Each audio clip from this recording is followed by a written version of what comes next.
প্রিয় শিক্ষার্থী বন্ধুরা, কেমন আছো সবাই? সবাইকে জানাচ্ছি স্পেশাল পার্টির পক্ষ থেকে অনেক অনেক শুভেচ্ছা এবং অনেক অনেক স্বাগতম। তোমরা যারা থার্ড ইয়ার স্টুডেন্ট রয়েছো তারা অবশ্যই অবগত হয়েছে যে তোমাদের পরীক্ষা একদম সন্নিকটে। তাই তোমাদের জন্য অ্যাকাউন্টিং এর ম্যাজিক্যাল ক্লাস নিয়ে আমি হাজির হয়েছি। তো তোমরা যারা অ্যাকাউন্টিং এ অনার্স করছো তাদের একটি গুরুত্বপূর্ণ বই হচ্ছে অ্যাডভান্স অ্যাকাউন্টিং 1। ধরতে গেলে এটাই হচ্ছে তোমাদের অ্যাকাউন্টিং ডিপার্টমেন্টের এই থার্ড ইয়ারের একটি গুরুত্বপূর্ণ বই বা মেন বইও বলা যেতে পারে। সেক্ষেত্রে এই বইটিকে তোমাদের অতি গুরুত্বপূর্ণ দিতে হবে। তোমরা এই অ্যাডভান্স অ্যাকাউন্টিং 1 থেকে সকল ধরনের অঙ্ক পেতে এবং সকল ধরনের সাজেশন পেতে এবং অ্যাকাউন্টিং বিষয়ে সকল ধরনের অঙ্ক পেতে এবং সকল ধরনের সাজেশন পেতে অবশ্যই আমার চ্যানেলটিকে সাবস্ক্রাইব করবে। ইতিমধ্যে তোমাদের অনেকগুলো অধ্যায় আমি অঙ্ক করিয়ে দিয়েছি অনার্স থার্ড ইয়ারে অ্যাকাউন্টিং ডিপার্টমেন্টে। তো আজকে আমি অ্যাডভান্স অ্যাকাউন্টিং 1 বইটির থেকে আরও একটি অধ্যায় নিয়ে হাজির হয়েছি। তোমরা অ্যাডভান্স অ্যাকাউন্টিং 1 এর সাজেশনটি ফলো করলে দেখতে পাবে যে ওইখানে আমি দ্বিতীয় অধ্যায়টিকে 100% গুরুত্ব সহকারে দেখিয়েছি। কারণ হচ্ছে এই দ্বিতীয় অধ্যায়টি থেকে তোমাদের 100% অঙ্ক আসে। অনেক সময় এই দ্বিতীয় অধ্যায়টি থেকে 20 নম্বরের অঙ্ক আসতে দেখা যায়। সি পার্টে 20টি নম্বরের অঙ্ক তোমরা এই দ্বিতীয় অধ্যায়টি থেকে পেতে পারো। তো আজকে তোমাদের আমি একটি গুরুত্বপূর্ণ টপিক নিয়ে কথা বলবো, সেটি হচ্ছে দ্বিতীয় অধ্যায়ে ঘয়ে নগদ প্রবাহ বিবরণী বা ক্যাশ ফ্লো স্টেটমেন্ট। তোমাদের দ্বিতীয় অধ্যায়ে মানে এই দ্বিতীয় বর্ষে অ্যাডভান্স অ্যাকাউন্টিং 1 থেকে এই 2 এর ঘ মানে ক্যাশ ফ্লো স্টেটমেন্ট থেকে তোমাদের কিন্তু অঙ্ক থাকে। অনেক সময় বি পার্টে অঙ্ক আসতে দেখা যায় এবং অনেক সময় সি পার্টেও অঙ্ক আসতে দেখা যায়।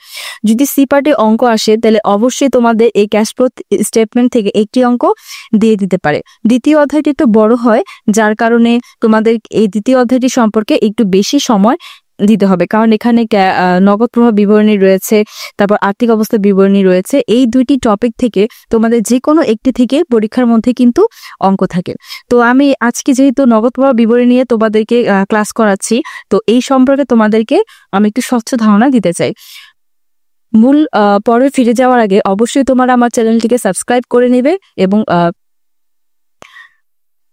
বেল আইকনটি ক্লিক করে দেবে, যাতে যখনই আমি তোমাদের জন্য ভিডিও প্রেরণ করব তখনই তোমরা ভিডিওটি পেয়ে যাও।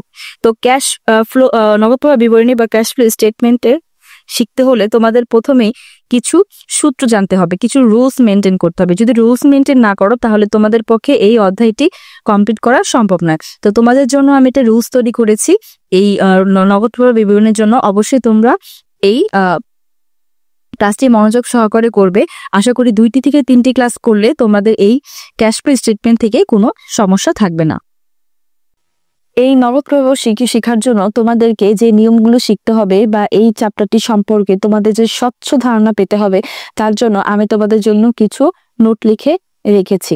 সেটি হচ্ছে নগদ প্রবাহ বিবরণী ক্যাশ ফ্লো স্টেটমেন্টে স্টার চিহ্ন দিয়ে রেখেছি। তোমাদের অঙ্কগুলো শিখতে হলে অবশ্যই এই ট্রিক্সগুলো শিখতে হবে। সেটা হচ্ছে ক্যাশ ফ্লো স্টেটমেন্টে 2টি পদ্ধতি রয়েছে। আমরা যদি ক্যাশ ফ্লো স্টেটমেন্ট করি তাহলে আমাদের কয়টি পদ্ধতিতে অঙ্ক করতে হবে? 2টি পদ্ধতিতে। কয়টি পদ্ধতিতে? 2টি পদ্ধতিতে। একটি হচ্ছে ডিরেক্ট মেথড পদ্ধতি, 2 নম্বরে হচ্ছে ইনডিরেক্ট মেথড পদ্ধতি। আমাদের পদ্ধতি কয়টা? 2টা। একটা হচ্ছে ডিরেক্ট মেথড পদ্ধতি আর একটা হচ্ছে কি ইনডিরেক্ট মেথড পদ্ধতি। আচ্ছা, যাই হোক, এখন ডিরেক্ট মেথড কি আর ইনডিরেক্ট মেথড কি? ডিরেক্ট মেথড হচ্ছে প্রত্যক্ষ, ইনডিরেক্ট মেথড হচ্ছে পরোক্ষ। আমাদের সাধারণত পরীক্ষাতে ইনডিরেক্ট মেথডে প্রশ্ন আসে। আমাদের কি আসে? 2 নম্বরে ইনডিরেক্ট মেথডে আসে। ডিরেক্ট মেথডেও আসে, সেটা খুব কম সংখ্যক দেখা যায়, কিন্তু তোমরা 100% ধরে নাও তোমাদেরকে ইনডিরেক্ট মেথডেই তোমাদেরকে অঙ্ক আসবে। তো ডিরেক্ট মেথডের জন্য একটা নিয়ম এবং ইনডিরেক্ট মেথডের অঙ্ক করার নিয়ম হচ্ছে আলাদা। তো আমি তোমাদের আজকে ডিরেক্ট মেথডের বিভিন্ন বিষয়গুলো বলে দেব। আচ্ছা, 2 নম্বর যে স্টার চিহ্নটা রয়েছে তার জন্য লিখেছি হচ্ছে ক্যাশ ফ্লো স্টেটমেন্ট এর ধাপ 3টি। ক্যাশ ফ্লো স্টেটমেন্টের কি ধাপ 3টি? ডিরেক্ট মেথডেরও ধাপ 3টি হবে, ইনডিরেক্ট মেথডেও ধাপ 3টি হবে। এমন না যে ডিরেক্ট মেথডে 2টি ধাপ হবে, ইনডিরেক্ট মেথডে 3টি ধাপ হবে, তা না। ডিরেক্ট মেথডেও অঙ্ক করতে গেলে 3টি ধাপ হবে, ইনডিরেক্ট মেথডেও অঙ্ক করতে গেলে 3টি ধাপই হবে। আচ্ছা, চলো তাহলে আমি ধাপগুলো দেখে নেই। 3টি ধাপ কি কি হবে? এক হচ্ছে cash flow from operating activities, এখানে একটা জি হবে, সরি, অপারেটিং অ্যাক্টিভিটিস। 2 নম্বরে হচ্ছে cash flow from investing activities. 3 নম্বরে হচ্ছে cash flow from financial activities. আমাদের এই তিনটা যে নাম সবই এক থাকবে, জাস্ট অপারেটিং, প্রথমটা হবে অপারেটিং, পরটা হবে ইনভেস্টিং, তারপর হচ্ছে ফিনান্সিয়াল অ্যাক্টিভিটিস। তোমরা এখানে এলোমেলো করতে পারবে না, ধাপ তিনটা অনুযায়ী মানে সাজাতে হবে। 1 নম্বর ধাপও দিতে হবে, পরবর্তীতে 2 নম্বর ধাপ, তার পরবর্তীতে 3 নম্বর ধাপ। তো তোমাদের এই যে 3টা ধাপের যে নামটা সেটা তোমাদেরকে একদমই মুখস্থ করে ফেলতে হবে। 3টা ধাপের যে নাম রয়েছে, cash flow from operating activities, investing activities, financial activities, এই 3টা নাম তোমাদের কি করতে হবে, একদম মুখস্থ করে ফেলতে হবে। ঠিক আছে, তাহলে তোমরা অঙ্ক পরীক্ষা হলে নাহলে ভুলে যাবে। তাহলে আমি কি বললাম, নগদ প্রবাহ বিবরণী পদ্ধতি কয়টা, 2টা, একটা হচ্ছে ডিরেক্ট মেথড, একটা হচ্ছে ইনডিরেক্ট মেথড। তোমাদের পরীক্ষায় প্রশ্ন আসবে ইনডিরেক্ট মেথডে। তো ডিরেক্ট মেথডও করে, ইনডিরেক্ট মেথডও। ধাপ কয়টি, 3টি। এই 3টি ধাপ তোমরা মুখস্থ করে ফেলবে। এই হলো মোডাল বিষয়। এখন আমি তোমাদেরকে দেখাবো ইনডিরেক্ট মেথডের ধাপগুলোর মধ্যে কি আসে কি আসে না, বা এই অঙ্কগুলোর মধ্যে কোন কোন নিয়মে অঙ্কগুলো হবে। তোমরা যদি এই নিয়মগুলো না জানো, তোমাদের পক্ষে এই ক্যাশ ফ্লো স্টেটমেন্টের অঙ্ক করা একদমই অসম্ভব। তুমি কেন, কেউই পারবে না। সো তোমরা চলো একদম শর্টকাট নিয়মে ক্যাশ ফ্লো স্টেটমেন্টের নিয়মটা দেখে নেই। এই হলো তোমাদের জন্য আমি একটা ক্যাশ ফ্লো স্টেটমেন্টের ইনডিরেক্ট মেথডে অঙ্ক করার জন্য যতটুকু নিয়ম পদ্ধতি পেয়েছি ওইগুলাকে শর্টকাট করে একদম ছোট করে, যাতে তোমরা অনেক সহজে মনে রাখতে পারো, এর জন্য একটা নোট আমি তোমাদের জন্য করেছি। তোমরা যদি এই নোটগুলো ভালো মতো মুখস্থ করে ফেলো, তোমাদের এখানে মুখস্থ করতে হবে, বা বুঝে বুঝে মুখস্থ করতে হবে, তাহলে তোমাদের এই অঙ্ক কেউ আটকাতে পারবে না। ইনডিরেক্ট মেথডে তোমরা হয়ে যাবে বস। তো চলো দেখে নিই ইনডিরেক্ট মেথডের নিয়ম। আমি দেখো 3টা ধাপে সাজিয়েছি। এই যে অপারেটিং অ্যাক্টিভিটিস, এটা হচ্ছে ইনভেস্টিং, এটা হবে হচ্ছে ইনভেস্টিং অ্যাক্টিভিটিস,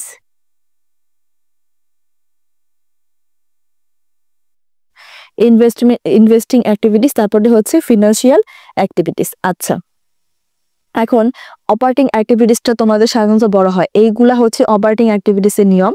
এই অল্প কটা হচ্ছে ইনভেস্টমেন্টের, আর এটা হচ্ছে ফিনান্সিয়ালের। তো এখন কথা হচ্ছে যে আমাদের অপারেটিং অ্যাক্টিভিটিসের নিয়মগুলো একটু বেশি হয়, আবার এখানে ইনভেস্টমেন্টের আর ফিনান্সিয়াল এখানে খুব বেশি 2টা কি 3টা এন্ট্রি যায়, খুব বেশি এন্ট্রি 2 নাম্বার আর 3 নাম্বারে যাবে না। তো 1 নাম্বারটা আমরা খুব ভালো করে দেখবো, ঠিক আছে? ভালো করে একটু খেয়াল করে দেখো। অপারেটিং অ্যাক্টিভিটিসে প্রথমটা হচ্ছে ডিপ্রিসিয়েশন, অ্যামোর্টাইজেশন সব সময় প্লাস হয়। ডিপ্রিসিয়েশন কি, অবচয়, অ্যামোর্টাইজেশন কি, অবলোপন, ঠিক আছে? এগুলো সবসময় কি হবে, হচ্ছে প্লাস হবে। এখানে যা হবে সবসময় কি হবে, প্লাস হবে। ডিপ্রিসিয়েশন, অ্যামোর্টাইজেশন দেখলে আমরা কি দিব, প্লাস দিব। 2 হচ্ছে স্থায়ী সম্পত্তির লোকসান প্লাস হয়। স্থায়ী সম্পত্তির লোকসান বলতে কি বুঝি? স্থায়ী সম্পত্তির লোকসান বলতে আমরা বুঝি যে কোনো একটি স্থায়ী সম্পত্তি যখন আমরা বিক্রি করে দেই, ক্রয় মূল্য থেকে যদি বিক্রয় মূল্য কম হয় তাহলে কি হয়, আমাদের কি হয়, লোকসান হয়। যদি লোকসান হয় বা লস হয় তখন আমরা সেটা প্লাস করব। এটা কিন্তু স্থায়ী সম্পত্তি, এটা কিন্তু চলতি সম্পত্তি না, খেয়াল রাখতে হবে। স্থায়ী সম্পত্তির লোকসান হলে প্লাস হবে। ঠিক তেমনি দ্বিতীয়টা উল্টো, স্থায়ী সম্পত্তির লাভ হলে কি হবে, মাইনাস হবে। লোকসান হলে কি হবে, স্থায়ী সম্পত্তির প্লাস হবে, এবং লাভ হলে কি হবে, মাইনাস হবে। এই দুইটা। 4 নম্বর ক্রাইটেরিয়াটা হচ্ছে চলতি সম্পত্তি কমে গেলে প্লাস হয়। চলতি সম্পত্তি কমে গেলে কি হয়, প্লাস হয়। চলতি সম্পত্তি কমে গেলে প্লাস হয়। চলতি সম্পত্তি যদি কমে যায়, কোনো একটি প্রতিষ্ঠান থেকে যদি চলতি সম্পত্তি কমে যায় তাহলে আমাদের কি হবে, প্লাস হবে। এবং চলতি সম্পত্তি বেড়ে গেলে কি হবে, মাইনাস হবে। চলতি সম্পত্তি কমে গেলে প্লাস হবে, বেড়ে গেলে মাইনাস হবে। আচ্ছা, 3 নম্বর পরেরটা হচ্ছে চলতি দায় কমে গেলে মাইনাস হবে, চলতি দায় বেড়ে গেলে প্লাস হবে। তোমাদের এখানে গুলিয়ে যাওয়ার কিছু নেই। তোমাদের এখানে আছে হচ্ছে স্থায়ী সম্পত্তি দিয়ে, চলতি সম্পত্তি দিয়ে, চলতি দায় দিয়ে। এখানে কোনো স্থায়ী দায় নেই। এই 3টা অবস্থান যদি তোমরা 2টা করে মুখস্থ করো বা 2টা করে একটু খেয়াল করো তাহলে তোমাদের হয়ে যাবে, ঠিক আছে? তোমরা অবশ্যই এই কয়টা ক্রাইটেরিয়া অপারেটিং অ্যাক্টিভিটিসের জন্য দেখে নিবে, তাহলে তোমাদের অপারেটিং অ্যাক্টিভিটিসে কোনো সমস্যা থাকবে না। 2 নম্বরে যেটা রয়েছে cash flow from investment activities, এখানে কি কি আসবে? এখানে আসবে হচ্ছে প্রথম, এখানে আমি 3টা লাইন নিয়েছি, এই 3টা লাইনের বেশি এখানে আসবে না। স্থায়ী সম্পত্তির বিক্রয় প্লাস হয়। তুমি যদি কোনো স্থায়ী সম্পত্তি থাকে সেটা যদি বিক্রয় করো তাহলে কি হবে, প্লাস হবে। আর তাহলে আমরা উল্টা না ধরি, ক্রয় করলে কি হবে, মাইনাস হবে। স্থায়ী সম্পত্তি বিক্রয় প্লাস ক্রয় মাইনাস। পরেরটা ধরি, অন্যকে ঋণ দিলে কি হবে, মাইনাস হবে। অন্যকে ঋণ দিলে, অন্যকে ঋণ দিলে মাইনাস হবে, তুমি ঋণ কাউকে দিয়েছো কি হবে মাইনাস হবে, কারণ তখন তোমার প্রতিষ্ঠান থেকে অর্থ চলে যায়। তারপরটাতে আসি ফিনান্সিয়াল অ্যাক্টিভিটিস এর 3 নাম্বার যেটা আছে, প্রথমটা হচ্ছে শেয়ার প্লাস, যে কোনো শেয়ার প্লাস হবে, যে কোনো শেয়ার কি আমার জন্য সম্পদ বয়ে আনে, যে কোনো শেয়ার প্লাস হবে। এখানে আসবে হচ্ছে শেয়ার, তারপর আসবে ডিবেঞ্চার বা ঋণপত্র মাইনাস হয়, ডিভিডেন্ড বা লভ্যাংশ মাইনাস হয়। এখানে দেখো ডিবেঞ্চার বা শেয়ারটা শুধু প্লাস হবে, কিন্তু ডিবেঞ্চার আর হচ্ছে ডিভিডেন্ড এই দুইটা চোখে দেখলেই মাইনাস, চোখে দেখলেই কি হবে মাইনাস হয়ে যাবে, ঠিক আছে, সবসময় মনে রাখবা। তারপরটা হচ্ছে ঋণ নিলে, এই দেখো 2 নাম্বারটা যেমন বলেছিলাম, অন্যকে ঋণ দিলে কি হয়, প্রতিষ্ঠান থেকে টাকা কমে যায়, তখন কি হয় মাইনাস হয়, কিন্তু যদি ঋণ নেও তাহলে কি প্রতিষ্ঠানে টাকা আসে, তখন কি হবে প্লাস হবে।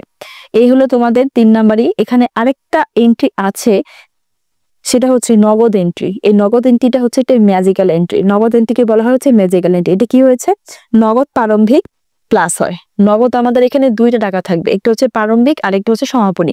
এর মধ্যে প্রারম্ভিকের যে টাকাটা সেটা আমাদের কি হবে প্লাস হবে, প্রারম্ভিক টাকাটা আমাদের কি হবে প্লাস হবে। আর সমাপনী টাকাটা মাইনাস কিভাবে কাজ হবে সেটা আমি তোমাদের অঙ্ক করার সময় বলে দিব, এখন বললে আসলে তোমরা বুঝবে না। তো এই হলো আমাদের ইনডিরেক্ট মেথডের নিয়ম। তো তোমরা অবশ্যই ইনডিরেক্ট মেথডের জন্য এই নিয়মগুলো শিখে নেবে। আর ডিরেক্ট মেথডের যে নিয়মগুলো আছে ওটা আমি অন্য একটা ভিডিওতে বলে দেবো। ইনডিরেক্ট মেথডের নিয়ম আর ডিরেক্ট মেথডের নিয়ম এক নয়, তো তোমরা গুলেই ফেলবে না, তোমাদের মূলত পরীক্ষার মধ্যে এই ইনডিরেক্ট মেথডে অঙ্ক আসবে। তো তোমরা পরবর্তী ভিডিও দেখার জন্য অবশ্যই আমার চ্যানেলটিকে সাবস্ক্রাইব করে দেবে এবং ভিডিওগুলোতে লাইক এবং শেয়ার করে দেবে। ধন্যবাদ সবাইকে।